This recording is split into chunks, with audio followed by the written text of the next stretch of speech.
오늘의 사연 시작하겠습니다. 안녕하세요. 처음으로 이렇게 사연 하나 남겨봅니다. 나이는 중요한 게 아니니 밝히지 않을게요. 제 나이 28, 남편이 20살 되던 해에 저와 결혼했습니다. 군대도 안 다녀온 남편은 해군에 입대했기에 애가 쏟아져야 할 신혼에 저는 남편을 두고 3년이란 시간을 독수공방하여야 했습니다. 처음에는 여자가 나이가 많아서 안 되겠다고 결혼을 반대하던 시부모님이었지만 결혼하자마자부터 시댁과 합가하여 효부노릇을 하니 저한테 잘해주시더군요. 특히 시아버지가 저를 많이 아껴주시고 챙겨주셨지만 얼마 안 가 시댁과는 연을 끊게 되었습니다. 조선소에서 일하던 남편은 제 나이 38살이 되었을 때 사고로 잃게 되었기 때문입니다. 하늘도 무심하시지 6살, 여덟살 난 2딸, 토끼 같은 2명의 자식들을 두고 남편을 저보다도 먼저 데려가 버렸네요. 사고 보상금이나 보험금을 타긴 했지만 전업주부로 살아온 저에게 이 시련은 너무나도 가혹했습니다. 외아들 3대 독자 애지중지하시던 시부모님은 제가 아들을 데려갔다 하시며 저와 연을 끊어버렸습니다. 시부모님을 모시며 살고 있었기 때문에 저와 제 아이들은 길바닥 신세를 피치 못하게 되었지요. 정말 너무나도 힘들었습니다. 아들만 챙기던 친정 또한 저희 처지를 안타깝게 여기긴 했지만 그렇다 할 도움도 주지 않았습니다. 보험금과 사고보상금으로 새 터전을 구해 어떤 날은 하루도 쉬지 않고 일해가며 2자식들을 키워냈습니다. 2 아이들이 정말 힘들었을 텐데 남편 복은 없었지만 자식 복은 있던 것 같네요. 2 아이는 훌륭하게 자라 상위권 대학의 장학금을 받으며 공부를 하게 되었고 첫째는 전문직, 둘째는 대기업에 취직을 하게 되었네요. 2 자식들은 저한테 그동안 너무 고생했다며 이제 자기들이 저를 부양할 수 있으니 당장 직장부터 관두라고 하더군요. 몸은 편해졌지만 참대놓고 아무것도 안 하려니 그것 또한 너무 힘들더군요.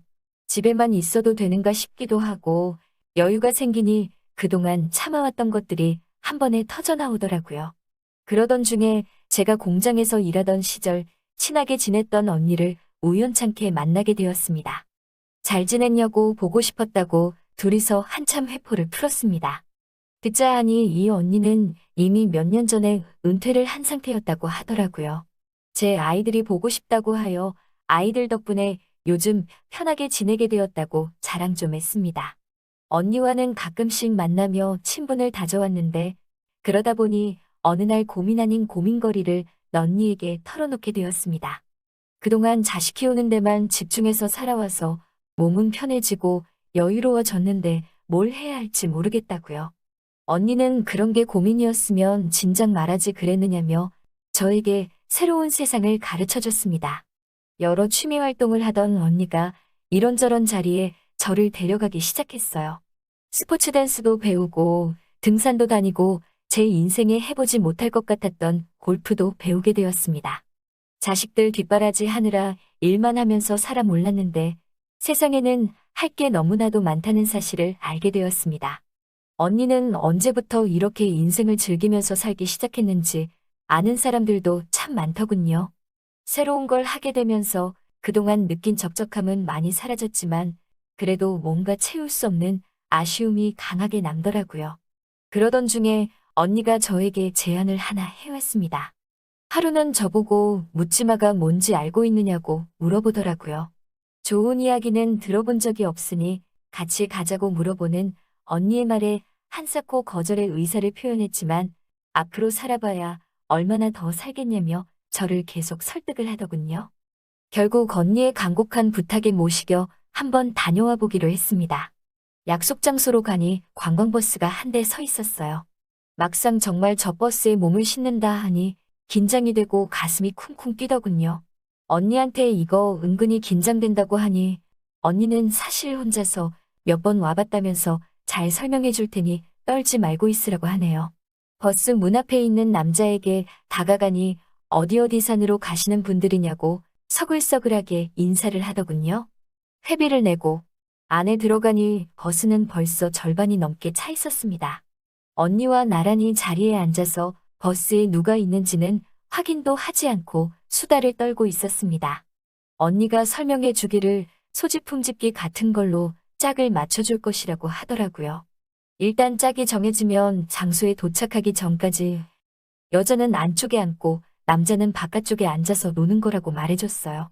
설명을 듣느라 정신없이 있는 가운데 버스에 어떤 사람이 탔는지는 당연히 확인도 못하고 있었어요. 잠깐 언니에게 찝적대는 남자분이 계셔서 대화에 공백이 생겨 혼자 신나게 그 남자와 떠들고 있는 언니만 바라보다가 주변이나 둘러볼까 하며 고개를 들었는데 정말 심장이 내려앉는 듯 했습니다. 20년간 얼굴 한번 못 보고 지낸 시아버지가 버스에 오르시는 걸 봤기 때문이죠. 시아버지도 저와 눈이 마주치게 되었고 적잖이 당황한 듯 보였습니다.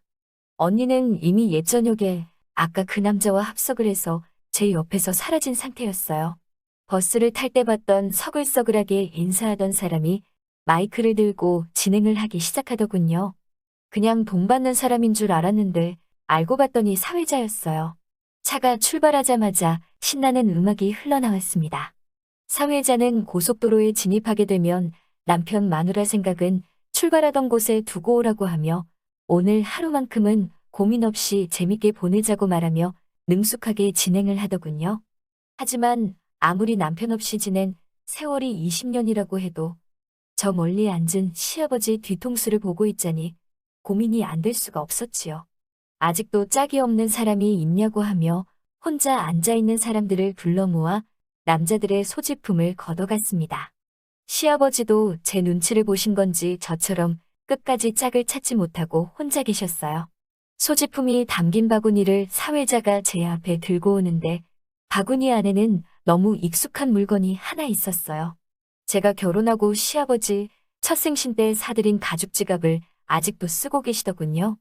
가죽이 달아해졌는데도 불구하고 아직도 사용하고 계신다는 생각에 오만 가지 감정이 교차하더군요.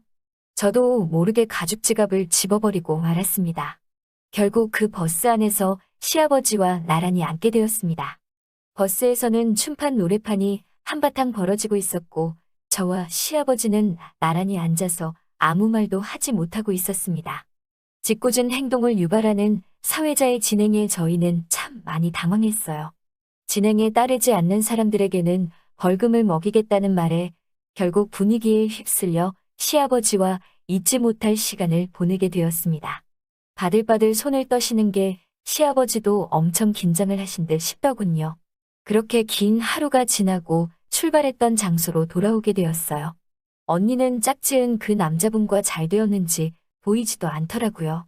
그렇게 북적북적했던 하루가 지나고 주차장에는 저와 시아버지 단 둘밖에 남지 않았습니다. 시아버지의 차량까지 걸으며 하루 종일 나누지 못한 이야기를 나누게 되었어요. 저한테 용서를 구하고 싶다고 하더라고요. 아들이 떠난 건 제 잘못이 아닌데 그때 왜 그랬는지 메일을 후회로 보내고 있다고 하시네요. 시어머니는 잘 계시냐고 묻는 저희 말에 아들이 얼마나 보고 싶었는지 5년 전에 돌아가셨다고 씁쓸하게 한마디 하시더군요. 시아버지도 혼자서 외롭게 지내셨고 그 외로움 속에서 제가 느꼈을 기분을 생각하니 저에게 큰 죄를 지은 것 같다는 생각을 하셨답니다. 그동안도 몇 번이고 저에게 잘못했다 용서를 빌고 싶었지만 이미 10년도 넘는 긴 시간 동안 연락 한 통 없이 지내왔으니 어디서부터 저를 찾아야 할지도 도무지 감도 안 잡혔다 하시네요. 20년 만에 시아버지 댁에 처음으로 들르게 되었습니다. 제가 살던 그때와 달라진 것 하나 없더군요. 남편 생전에 저와 같이 쓰던 신혼방마저 그대로 유지하고 계셨어요. 시어머니가 쓰시던 방도 깨끗했습니다.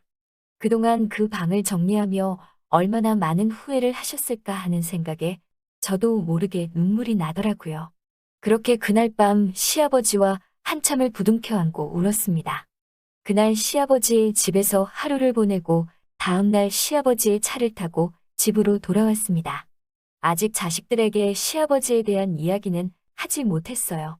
자식들한테 좋은 소식일지 나쁜 소식일지 아직도 감이 안 잡히고 어디서 다시 재회하게 되었는지까지 도무지 말을 이어갈 자신이 없네요. 그날 이후로 저는 언니와 보내는 시간보다 혼자 외롭게 지내실 시아버지와 더 많은 시간을 보내고 있습니다.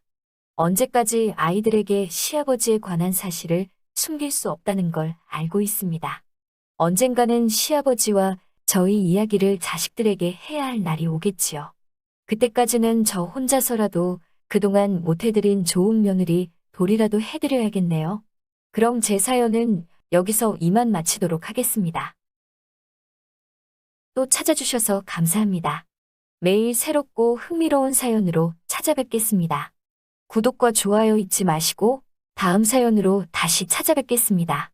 감사합니다.